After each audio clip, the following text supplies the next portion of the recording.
Hello tout le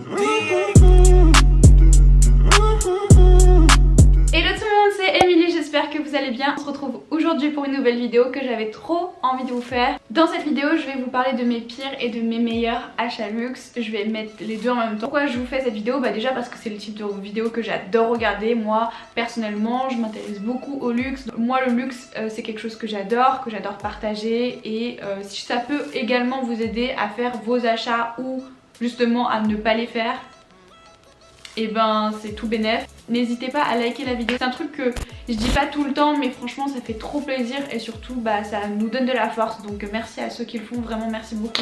Donc on commence tout de suite, c'est parti. On commence avec le meilleur ou le pire?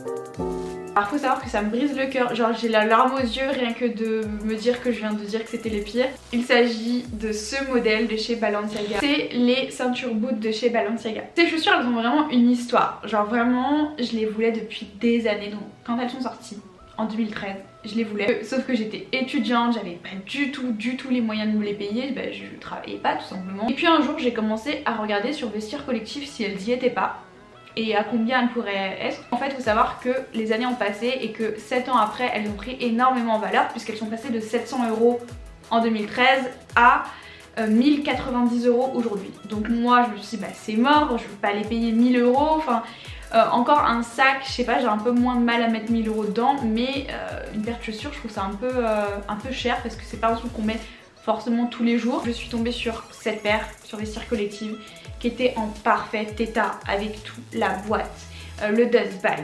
Il y a encore l'étiquette sous la chaussure pour vous dire à quel point quand je les ai reçues elles étaient totalement neuves. Le prix les gars, le prix je crois que je les ai payés, je sais plus exactement, mais je les ai pas payés plus de 500 €, donc je les ai eu à moins 50% clairement.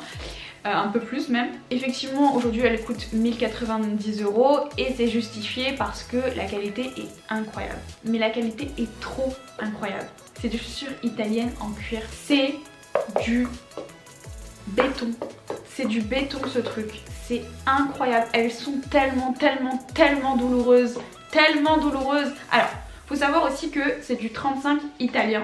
Je vous mettrai le petit tableau pour vous expliquer, mais du 35 italien en réalité c'est du 36 en français. C'est juste qu'ils n'ont pas les mêmes annotations que nous, donc c'est pour ça qu'il faut toujours rajouter une pointure quand vous voyez ça. Moi je fais entre du 36 et du 37, toutes mes baskets sont en 36, ma paire de Doc Martens par exemple est également en 36. Par contre mes bottes j'aime bien les prendre en 37 pour justement avoir la place de mettre une paire de chaussettes, etc.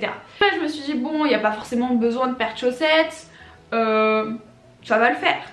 Donc certes je rentre mon pied dedans mais très compliqué, très difficilement. Je pense que si j'avais pris du 37 ça aurait été un peu moins douloureux et j'aurais pu persévérer pour pouvoir les porter. D'ailleurs j'aimerais les revendre pour me les racheter, hein. Clairement je les revends pas par plaisir, je les aime vraiment d'amour ces chaussures, sauf que je ne les porte pas assez, voire pas du tout. J'ai dû les porter 3 fois en un an, ouais ça fait 1 an et demi. Ouais, 1 an et demi, j'ai dû les porter 3 fois et les 3 fois où je les ai portées, j'ai souffert mais de malade. Tout est douloureux dans ces chaussures. Dites-moi si vous avez réussi à rendre ces chaussures confortables. Vraiment c'est le pire achat luxe que j'ai fait. Pas parce qu'il n'était pas réfléchi, parce que comme je vous le disais je les voulais depuis 2013. Donc croyez-moi qu'il était très bien réfléchi et que ça faisait des années que je bavais dessus. C'est le pire achat juste parce que je ne les rentabilise pas et qu'elles sont trop douloureuses. Et ça c'est pas du tout un truc auquel j'ai pensé. Je me suis pas dit meuf c'est du made in Italy, c'est du super bon cuir, elle coûte 1090 €.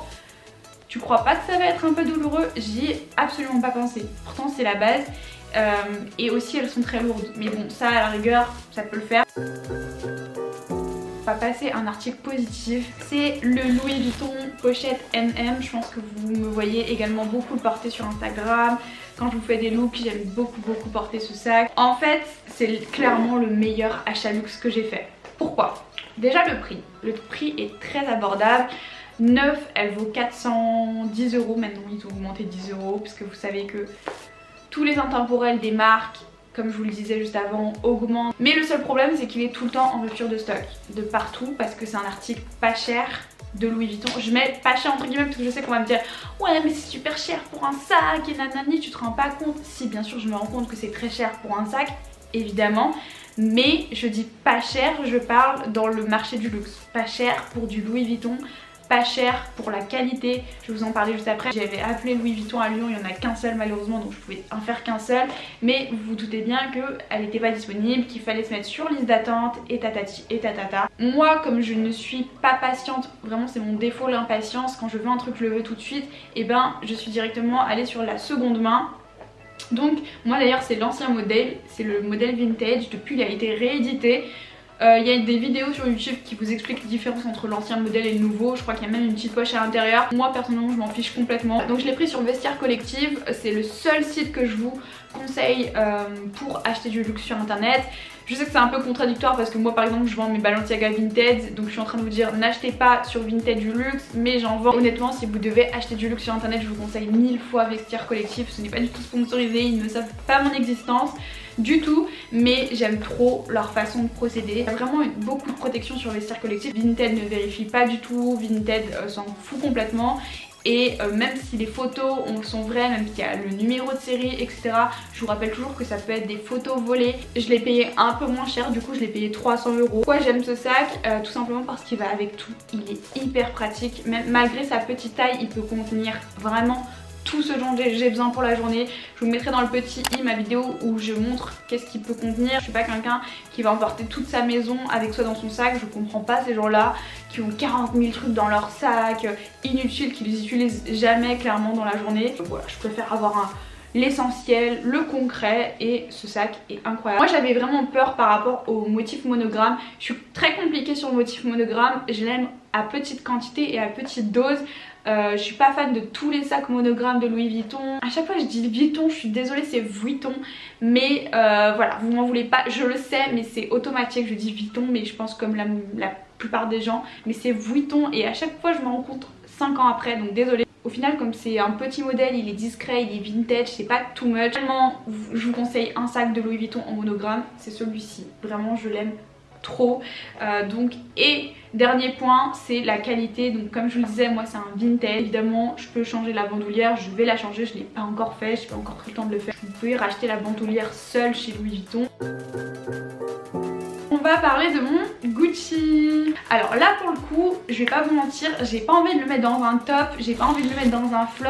Je dirais que je suis mitigée. Faut savoir que là ça va faire 3 ans que je l'ai. Mon tout premier sac de luxe, c'est le sac qui coûte le plus cher, même si encore une fois pour le marché du luxe ça reste quand même abordable pour un sac.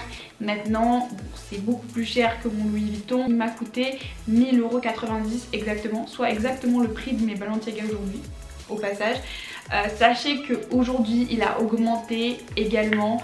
Je crois qu'il est à 1290, donc il a augmenté 200 €. C'est un top et un flop en même temps parce que c'est un sac très fragile. Maintenant je le sais, je le savais. Je vois beaucoup de jeunes de youtubeuses de 17 ans, de 18 ans qui achètent du luxe et qui après se disent oh mais regardez, il s'abîme et machin et j'ai rien fait. Luxe ne veut pas dire que ton article ne va pas bouger et que la qualité est durable dans le temps, etc.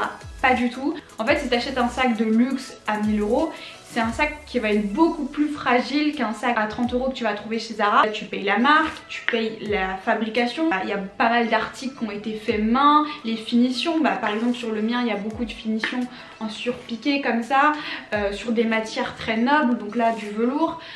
Donc tu payes en fait un packaging. C'est fait avec des matières donc plus nobles.